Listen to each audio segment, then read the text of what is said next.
होली वसंतोत्सव के रूप में फाल्गुन मास की पूर्णिमा के दिन मनाई जाती है।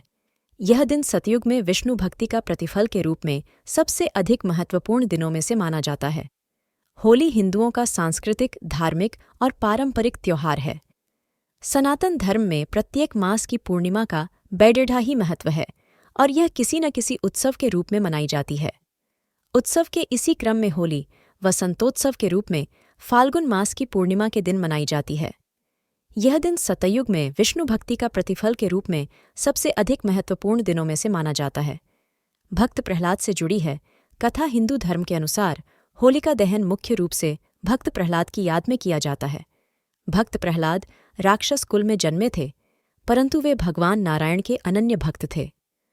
उनके पिता हिरण्यकश्यप को उनकी ईश्वर भक्ति अच्छी नहीं लगती थी, इसलिए हिरण्यकश्यप ने प्रहलाद को अनेकों प्रकार के जघन्य कष्ट दिए। उनकी बुआ होलिका, जिसको ऐसा वस्त्र वरदान में मिला हुआ था जिसको पहनकर आग में बैठने से उसे आग नहीं जला सकती थी, होलिका भक्त प्रहलाद को मारने के लिए वह वस्त्र पहनकर उन्हें गोद में लेकर आग में बैठ गई। भक्त प्रहलाद की विष्णु भक्ति के फलस्वरूप होलिका जल गई और प्रहलाद का बाल भी बांका नहीं हुआ। शक्ति पर भक्ति की जीत की खुशी में यह पर्व मनाया जाने लगा।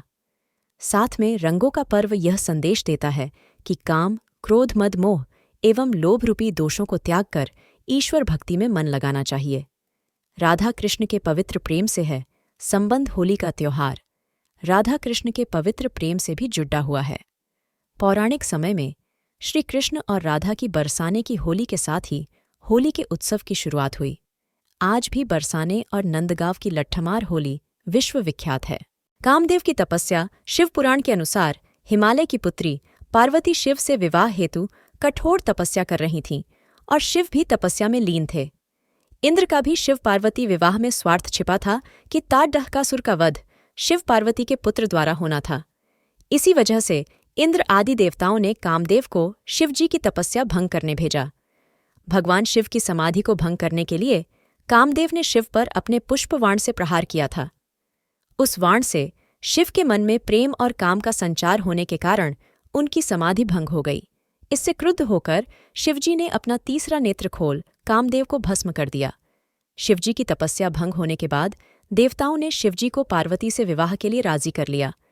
कामदेव की पत्नी रति को अपने पति के पुनर्जीवन का वरदान और शिवजी का पार्वती से विवाह का प्रस्ताव स्वीकार करने की खुशी में देवताओं ने इस दिन को उत्सव की तरह मनाया। यह दिन फाल्गुन पूर्णिमा का ही दिन था। इस प्रसंग के आधार पर काम की भावना को प्रतीकात्मक रूप से जलाकर सच्चे प्रेम की विजय का उत्सव मनाया जाता है।